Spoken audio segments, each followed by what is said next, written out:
Get ready for the dictation. On the count of 3, 2, 1, start.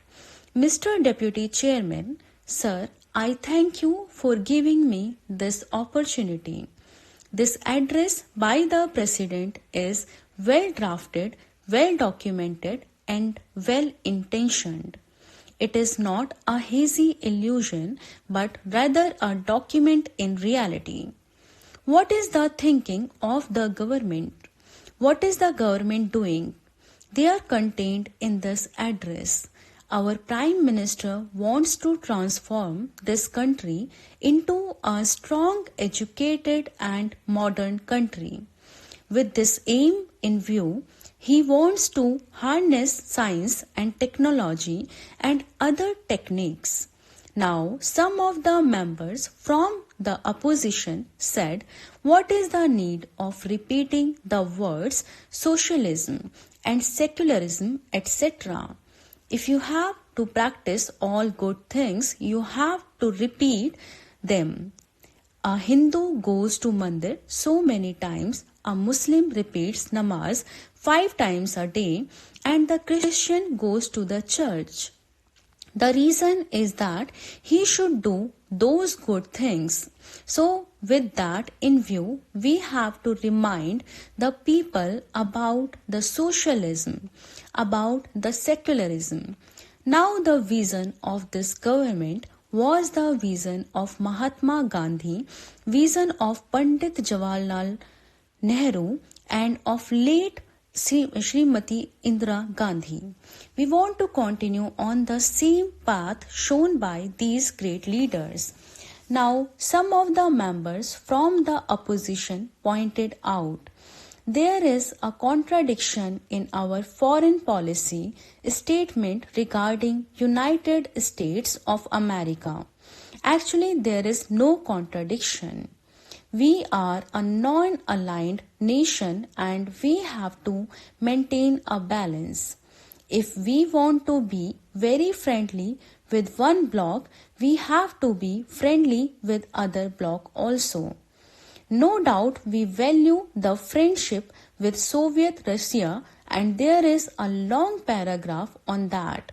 Since we are the leader of the non-aligned nations, we also have to improve relations with United States. But we are not an ally of any power, and therefore we have pointed out where the United States is committing mistakes when they are arming Pakistan. We say that America is doing a wrong thing and not a right thing. Now, on the Afghanistan issue, one of the honorable members has pointed out that it is a childish sort of suggestion made by India. But he does not realize that in the political game of Afghanistan, there were only two powers, two superpowers, Russia and America, as America is playing the chess through Pakistan, which may prove dangerous for us.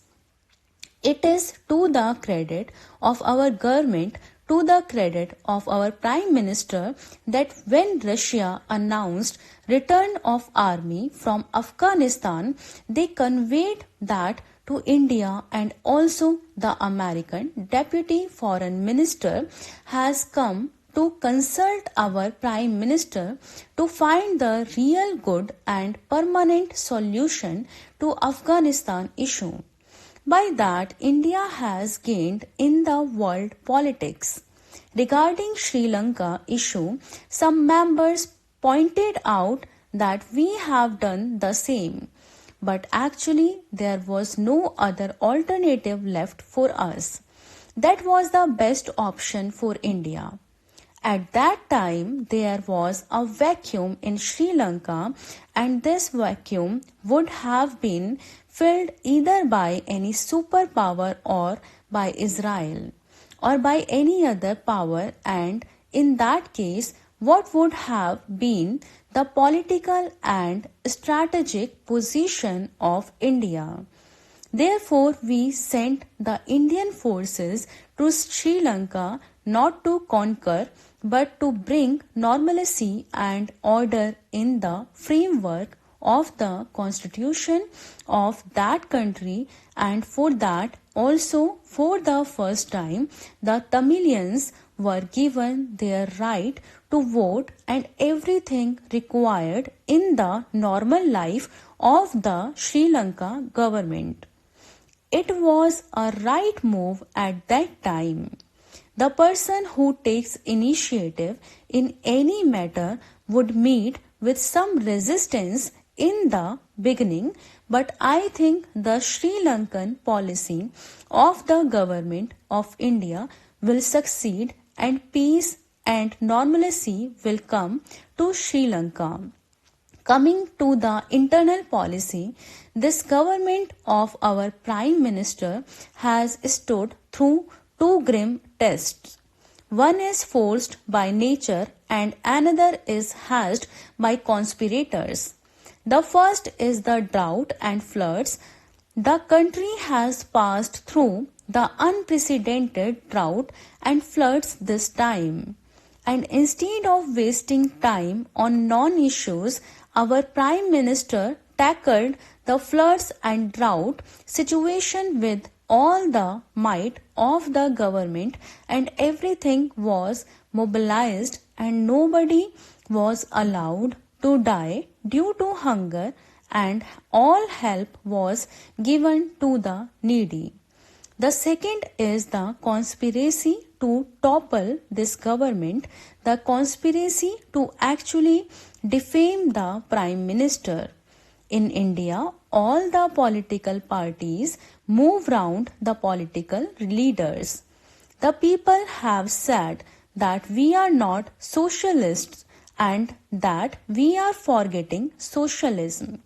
But in the address, we have given all prominence to the public sector and to the development of the poor, of the downtrodden. This is the goal of our government. There might be some faults in the public sector. I think everywhere in the world the public sector is not being properly manned in the socialist countries, including our country also.